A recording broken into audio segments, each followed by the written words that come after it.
Hare Krishna, welcome back to my channel. This is Aana. तो आज हम करने वाले हैं मेरे लिए साइंस और जूनियर क्लास 5 के चैप्टर 8 का पार्ट 2 और इसमें हम कवर करने वाले हैं हमारा नॉइस पॉल्यूशन।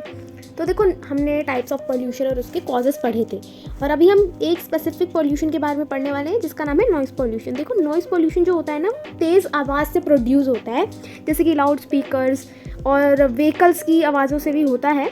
ठीक है, लाउड म्यूज़िक जो लोग बजाते हैं उससे भी हमारा जो नॉइस पोल्यूशन है वो होता है या बढ़ता है।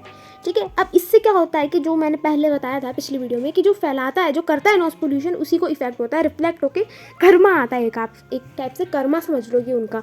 ठीक है, तो देखो इससे और इवन वो दूसरों को भी इफेक्ट करता है, सिर्फ उसी इंसान को नहीं, मतलब और भी अगल बगल के जो लोग हैं उन्हें भी, जो पड़ोस के लोग हैं उन्हें भी इफेक्ट करता है ये। कैसे? अब देखो, इनसे ना क्या होता है, हेल्थ प्रॉब्लम बहुत होती है।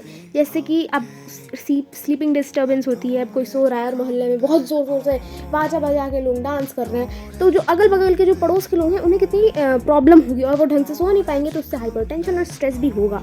इवन हियरिंग लॉस, मतलब कि सुनने में भी, कान की भी दिक्कत हो जाएगी, सुनने में भी दिक्कत होगी। ठीक है, तो ये इसीलिए मतलब लाइक थोड़े अगर ज़्यादा ही आप सुने जा रहे हो लाउड वॉइस में, तो क्या होगा, एक टाइम पर डेफनेस आ जाएगी, मतलब कि बहरापन आ जाएगा, मतलब आपको कम सुनाई देगा। आपको मतलब नहीं, मेरे कहने का मतलब है कि जो करता है उसे। ठीक है, अब देखो, हम कुछ वेज़ हैं जिससे अपने इन्वायरमेंट को सेव कर सकते हैं। देखो, जिससे हम पॉल्यूशन में जैसे कंट्रीब्यूट करते हैं, हम ह्यूमंस पॉल्यूशन को बढ़ावा देने में जैसे कंट्रीब्यूट करते हैं, उसी का अपोजिट करके हम पॉल्यूशन को घटाने में हमें कंट्रीब्यूट करना चाहिए। और वो कैसे करना है? देखो, उसके लिए हमें प्लास्टिक बैग्स को यूज़ करना स्टॉप करना होगा, क्योंकि जब हम प्लास्टिक बैग्स को यूज़ करते हैं तो वो कभी भी डिस्पोज नहीं होते हैं। मतलब कि अगर आपने यहाँ पे फेंक दिया मिट्टी में जाके पार्क में, 50 साल बाद आके गड्ढे को खोद के देखोगे, तुम्हें वो प्लास्टिक बैग वैसा ही दिखेगा। ठीक है, हमें विंड और सोलर एनर्जी यूज़ करनी चाहिए इंस्टेड ऑफ फॉसिल फ्यूल। मतलब कि जो फॉसिल फ्यूल होते हैं ना, ये बहुत रिजर्व होते हैं, मतलब कि बहुत थोड़े टाइम के लिए होते हैं, ये जल्दी नहीं, रिन्यूएबल नहीं होते हैं, ये रिसोर्सेज नॉन रिन्यूएबल रिसोर्सेज होते हैं। मतलब कि ये एक बार चलेगा तो दोबारा नहीं आएंगे, और हम इसे इलेक्ट्रिसिटी के लिए यूज़ कर रहे हैं, जबकि इलेक्ट्रिसिटी तो दूसरे विंड और सोलर टाइप से भी तो बन सकती है ना, हमें उसमें यूज़ करनी चाहिए। हमें फॉसिल फ्यूल्स को सेव करके रखना चाहिए और उन्हें आगे किसी इंपॉर्टेंट चीज़ में अगर इमरजेंसी आ गई तो हमें उसमें यूज़ करना चाहिए। ठीक है, CNG और LPG जो व्हीकल्स हैं, हमें उनको यूज़ करना चाहिए। क्यों? क्योंकि ये दोनों जो है, ये नेचुरल गैसेस से बनी होती है, ये बायो गैसेस से बनी होती है। ठीक है, अब देखो, ये बायो गैसेस ही होती हैं एक टाइप की, और जो प्लांट होती हैं और जो ट्रीज़ होती हैं, उन्हें हमें उनकी रक्षा करनी चाहिए और डिफॉरेस्टेशन नहीं होने देना चाहिए। मतलब कि जब पेड़ों को हम बहुत लार्ज मास में काट देते हैं, मतलब कि बहुत सारे पेड़ों को जब हम काट देते हैं, तो उसे डिफॉरेस्टेशन कहते हैं और वो हमें नहीं करना चाहिए। ठीक है, और फार्मर्स को भी एजुकेट करना चाहिए कि उन्हें फर्टिलाइज़र्स का यूज़ करना चाहिए। उनको मतलब हमें बताना चाहिए कि फर्टिलाइज़र्स का यूज़ ना करें, या फिर तो नेचुरल फर्टिलाइज़र्स यूज़ करें, ना कि केमिकल वाले। ठीक है, और केमिकल जो वेस्ट है उसका भी हमें एक तरीका ढूंढना चाहिए डिस्पोज करने का, ऐसे नहीं कि कहीं भी फेंक दिया है। ठीक है, अब यहाँ पे 2-3 पॉइंट और हैं। वेस्ट मटेरियल जो है उनको रिड्यूस, रीयूज़ और रिसाइकल करना चाहिए जितना हो सके उतना।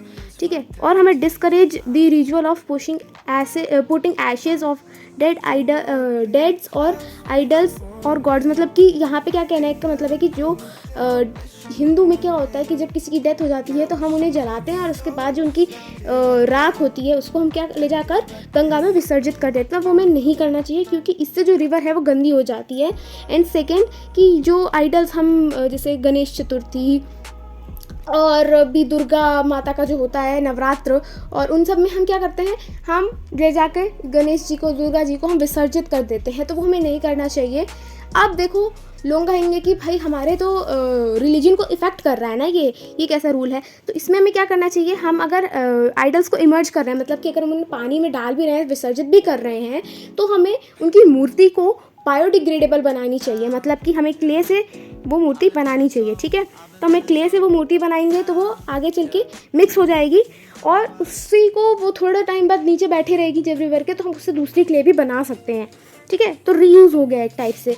और हमें क्रैकर्स को बर्स्ट नहीं करना चाहिए। एक्चुअली मैं कहूँगी करो, बट थोड़े, मतलब कि लिमिटेड अमाउंट में उसे बर्स्ट करो।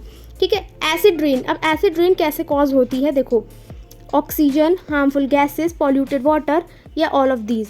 तो मेरे हिसाब से ऑल ऑफ दीज, क्योंकि देखो हार्मफुल गैसेस और पोल्यूटेड वाटर जो होता है वही आगे चल के ऊपर को बढ़ता है और उससे हमारी जो एसिड रेन होती है, ठीक है। डिफॉरेस्टेशन जो होता है वो कॉज ऑफ डैश पॉल्यूशन, मतलब कि देखो डिफॉरेस्टेशन की जब बात आए तो सॉइल पॉल्यूशन से वो क्रिएट होता है, ठीक है। मतलब कि जब मैंने बताया कि जब पेड़ को हम हटा देते हैं तो पेड़ हम हटा रहे हैं, हम एक टाइप से सॉइल का पॉल्यूशन कर रहे हैं, ठीक है। अब यहाँ पे dash is the result of noise pollution, sleeping disturbance, deafness, hyper tension, या तो देखो अभी हम ऊपर पढ़ के आए हैं, इसमें ऑल ऑफ दीज होगा, ठीक है। नेक्स्ट ये बोल रहा है the use of dash energy should be encouraged, मतलब कि सोलर एनर्जी, विंड एनर्जी या वाटर एनर्जी, मतलब कि इस सेंटेंस के कहने का मतलब है कि कौन से टाइप की एनर्जी हमें यूज़ करनी चाहिए और उसे इंकरेज करना चाहिए लोगों को भी और बताना चाहिए। तो वाटर से भी देखो हाइड्रो एनर्जी बनती है, तो इन सबसे हमारी एनर्जी बनती है, सोलर एनर्जी, विंड एनर्जी, तो ऑल ऑफ दीज आएगा इसका आंसर, ठीक है।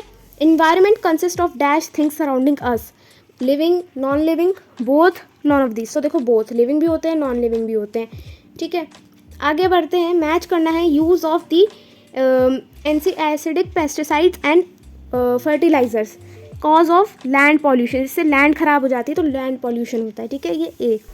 और उसके बाद bathing, washing clothes in water cause of water pollution, ये बी। और अब ये bursting of crackers cause air pollution, ये सी, ठीक है। Waste material should be reused dash to prevent pollution, reused और रिसाइकल अभी हम ऊपर पढ़ के आए हैं, ठीक है, recycle.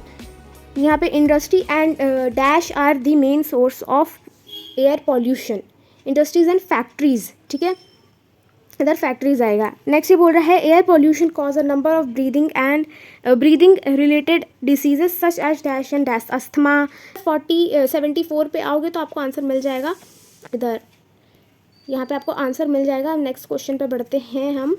Melting of polar ice result of global warming, global warming की वजह से ही मेल्टिंग हो रही है, सारी ग्लोबल वार्मिंग की वजह से होती है, ठीक है, ग्लोबल वार्मिंग।